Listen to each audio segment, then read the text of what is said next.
Cuestión 126. ¿Es cierto que el demonio se venga de los exorcistas? El demonio ya trata de hacer todo el mal que puede.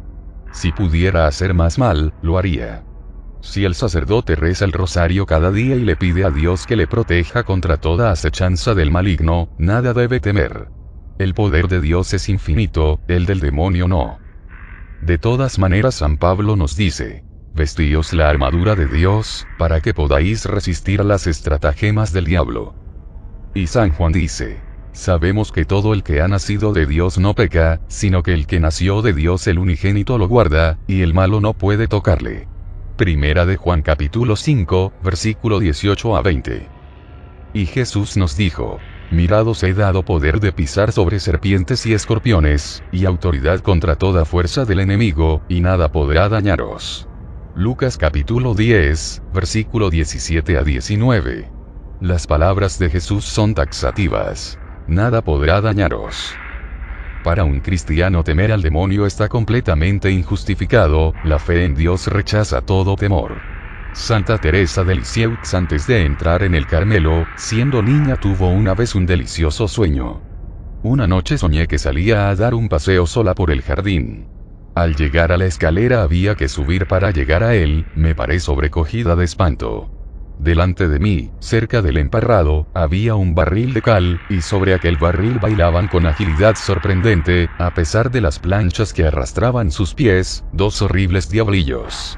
De repente, fijaron en mí sus encendidos ojos, y luego, en aquel mismo instante, mostrándose mucho más espantados que yo, saltaron del barril y fueron a esconderse en la ropería, que estaba enfrente. Viéndoles tan poco valientes, quise saber lo que iban a hacer, y me acerqué a la ventana. Los pobres diablillos estaban allí, corriendo sobre las mesas, sin saber qué hacer para huir de mi vista. A veces, se acercaban a la ventana, mirando con recelo para ver si yo seguía allí. Y al verme, empezaban a correr de nuevo como desesperados. Este sueño nada tiene, ciertamente, de extraordinario. Creo, sin embargo, que Dios ha permitido que lo recuerde siempre para demostrarme que un alma en estado de gracia nada tiene que temer de los demonios, que son cobardes, capaces de huir ante la mirada de un niño. Santa Teresa de Lisieux, Historia de un alma, capítulo 1. Y Santa Teresa de Jesús escribió en el libro de su vida: pues si este Señor Dios es poderoso como veo que lo es y sé que son sus esclavos los demonios, y de esto no hay que dudar, pues es fe, siendo yo sierva de este Señor y Rey, ¿qué mal me pueden ellos hacer a mí? Porque no he yo de tener fortaleza para combatirme con todo el infierno.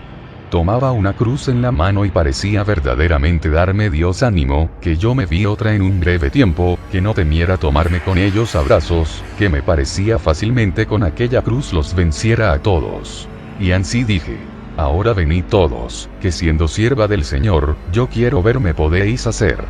Es sin duda que me parecía me habían miedo, porque yo quedé sosegada y tan sin temor de todos ellos que se me quitaron todos los miedos que solía tener hasta hoy. Porque aunque algunas veces los vía, como después, no los he habido más casi miedo, antes me parecía ellos me le habían a mí. Quedóme un señorío contra ellos, bien dado del Señor de todos, que no se me da más de ellos que de moscas. Parécenme tan cobardes que, en viendo que los tienen en poco, no les queda fuerza.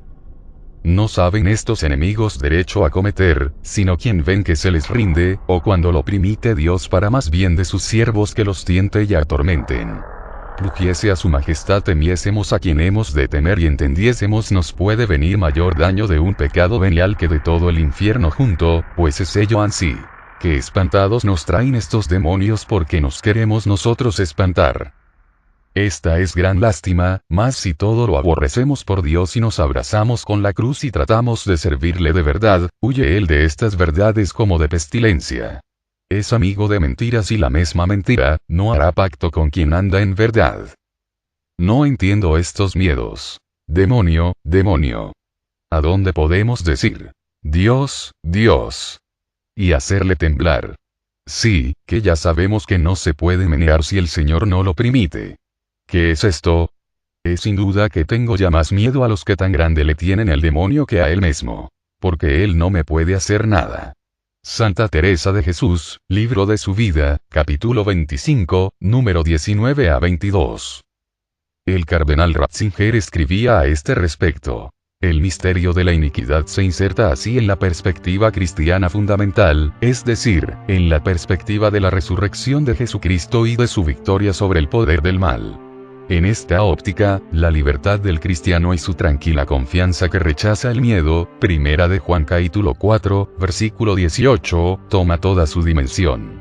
La verdad excluye el miedo y así permite reconocer el poder del maligno. Palabras del cardenal Ratzinger en el libro del cardenal Joseph Suenens, Renovación y poder de las tinieblas. Como se ve, nuestra fe nos enseña que el demonio existe, pero también nos enseña que existe dentro de la construcción teológica de la fe en Dios nuestro Señor. Y la fe en Dios es incompatible con el miedo, la fe en Dios destruye todo miedo. Nota: de todas maneras, la experiencia me ha enseñado que es muy frecuente que a los laicos que participan en exorcismos ayudando al sacerdote, al acostarse ese día, el demonio les despierte en mitad de la noche. Al principio, al oír cosas así, pensaba que se debía a la preocupación subconsciente.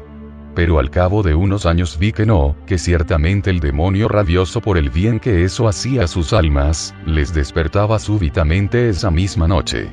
A algunos incluso un par de noches. En todos estos años, solo una única vez la cosa ha ido un poco más lejos. Uno de los laicos que asistió era una persona que no creía mucho en todas estas cosas, de hecho no era practicante. Asistió más bien por curiosidad. Le invité porque sabía que eso iba a hacerle un gran bien al alma. Y así fue, aquello le supuso un gran beneficio para su vida espiritual. El problema fue que al día siguiente su hija a la 1 de la noche en su casa, comenzó a presentar los mismos síntomas de un poseso durante 2 horas. El marido preocupadísimo le decía a su mujer que él no sabía lo que era un poseso, pero que aquello que veía en su hija era lo mismo que había visto el día anterior en la iglesia. La niña lloró inconsolable durante 2 horas seguidas. Sin ninguna causa, sin que nada se pudiera hacer que parara en sus lloros que eran como nunca los habían visto en ella. Incluso en un momento dado comenzó a hablar con voz ronca. Se pusieron a rezar y en 2 horas, aquella niña de 6 años volvió a la normalidad. Es un caso que demuestra lo furioso que le pone al demonio verse descubierto. Y esto demuestra cómo trata de vengarse, aunque esa venganza no pueda llegar más allá de despertar a alguien en medio de la noche. Lo que he dicho de la niña es una excepción, en este campo a veces las excepciones pasan. Nota B. A mí, personalmente, lo único que me ha pasado de naturaleza extraordinaria ha sido que por la noche, acostado, se me encendiera la luz pocos minutos después de acostarme. Solo me ha ocurrido una vez. Conozco a más sacerdotes que se dedican a estas cosas que lo mismo que a mí no les ha ocurrido nunca nada, o algo tan intrascendente como eso. Pero al igual que la excepción de la niña descrita en la nota 1, también hubo un exorcista al que el demonio en un exorcismo le dijo que le incendiaría el coche y tal cosa sucedió mientras conducía unos días después. Como se ve en esta materia, hay cosas excepcionales que a veces suceden. Desafortunadamente después hay quien piensa que eso es lo normal.